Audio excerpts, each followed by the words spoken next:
બોટાદ જિલ્લાના ગઢડાના નાયબ મામલતદાર તેમજ ઢસા પોલીસ દ્વારા સંયુક્ત ઓપરેશન કરીને ગામેથી ઘરેથી ઘઉં અને ચોખાનો જથ્થો ઉઘરાવતા વાહન ચાલકને ઝડપી લીધો છે।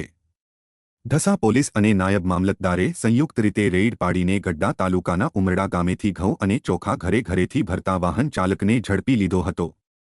જો કે નાયબ મામલતદાર અને પોલીસે ₹6,22,990નો મુદ્દામાલ સીઝ કરીને આગળની કાર્યવાહી હાથ ધરી છે।